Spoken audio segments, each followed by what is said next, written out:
Oi pessoal, a gente está aqui hoje no programa Linha do Tempo. Nossa técnica de linha do tempo para estudar certos períodos da história é pegar uma folha de papel pautado e a gente botar uma linha no meio, tá? E a gente vai subdividir esse período aqui no tempo aproximado de tempo. No caso, a gente vai subdividir as décadas de 1890 até os dias atuais, 2024.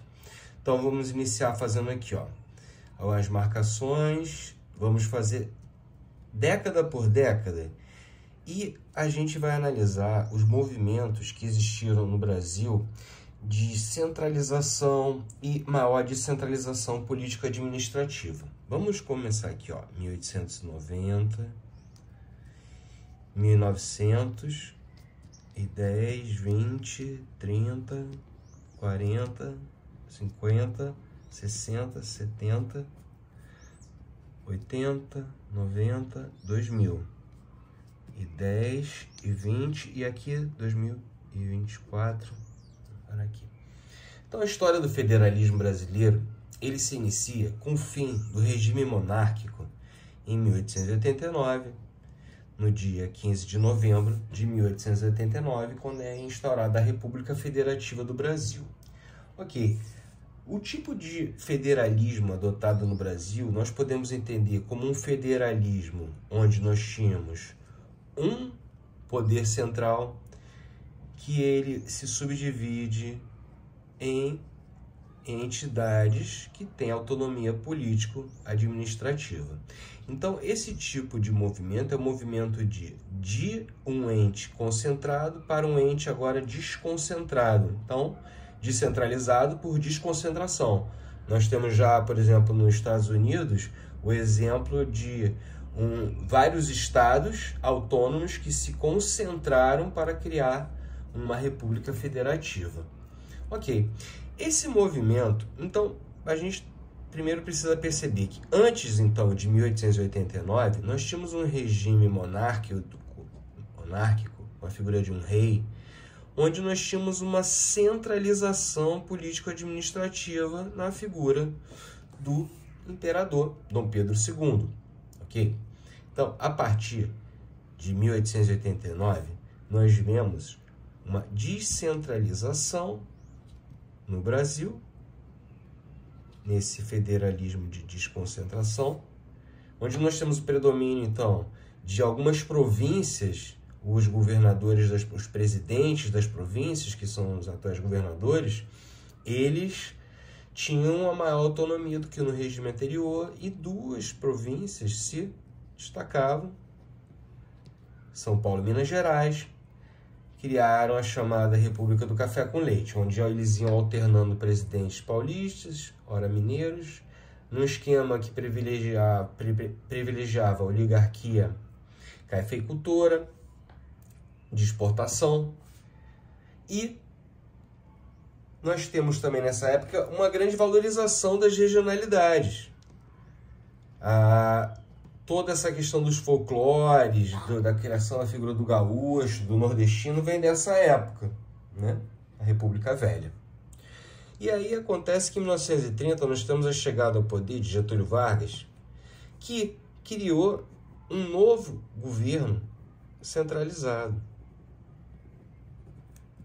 Curioso é que nessa época de Getúlio Vargas nós temos mais a criação de uma série de direitos sociais, trabalho, de voto, e ao mesmo tempo menos direitos civis, com polícia política, supressão de liberdades individuais, de liberdade de pensamento, por aí vai. Então, ao final da Segunda Guerra Mundial, 1945, nós temos agora um novo regime, com a tirada de Getúlio Vargas de cena. Então, nós temos um novo regime descentralizado, em tese, mas com um aspecto muito importante aqui, nesse período entre 45 e 1964, início da ditadura militar. Esse período de 19 anos, ele é marcado pela criação de Brasília. e com isso há uma grande descentralização geográfica. O Brasil começa a entrar e expandir das capitais para o interior pelas vias rodoviárias, a partir do rodoviarismo, né? Principalmente o Juscelino Kubitschek. Bom, a partir da ditadura militar de 1964 até o final dela aqui, em 1985, nesses 21 anos, nós temos de novo uma centralização. Centralização de que forma? Nós temos a criação de um Estado com pensamento desenvolvimentista, onde o Estado era o indutor da economia numa política do tipo keynesiana, onde o Estado ele funciona como um motor para a economia, quando foram criadas inúmeras estatais, empresas que até deficitárias foram mantidas à custa de dívida, né? Mas também a criação de muitas estatais, como por exemplo a Petrobras, né? Petrobras criada aqui em 1953, esse período, né? Nós temos também a supressão aqui de direitos civis no período da ditadura militar. E assistimos o milagre econômico. Mas ao mesmo tempo que houve o milagre econômico, essa grande expansão do PIB também trouxe grande endividamento, criando o problema da dívida externa, né? E aí o que acontece é que com o final do regime militar, nós temos aqui em 1975 a volta da democracia com as eleições diretas. Em 85 nós temos Sarney com a democracia ainda indireta. E vamos ter logo após o Fernando Collor de Mello, 1989, como primeiro presidente eleito no regime democrático. Ia sofrer impeachment logo depois. Bom, o marco importante dessa fase aqui é a Constituição de 1988. Por quê? Porque a partir da Constituição de 88, nós temos de novo um período de descentralização político-administrativa. Primeiro, os municípios são galgados a entes constitucionais, né? Eles não tinham essa previsão. E você tem a criação de uma série de direitos, né? E a necessidade de metas para atingir objetivos em políticas públicas voltadas para essa criação de novos direitos. O que acontece é que essa descentralização ela ocorre de duas formas. Ela ocorre tanto do poder central para os estados e para os municípios, ou seja, entre os entes, como também a descentralização para o setor privado.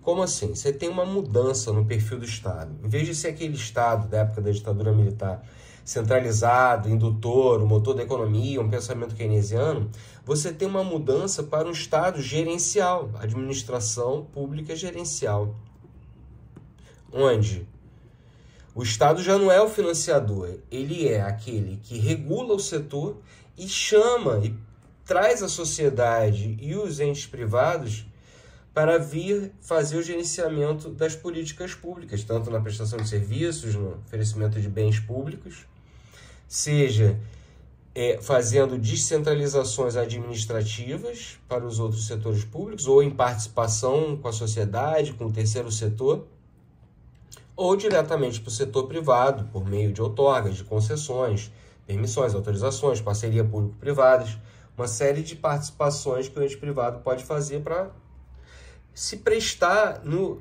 ficar no lugar do Estado para a prestação de serviços, né? Então é uma mudança significativa. Curioso é que, no primeiro momento, após a Constituição de 88, nessa época havia a possibilidade dos bancos estaduais financiarem políticas públicas. Com isso foi criado uma verdadeira fábrica de endividamento.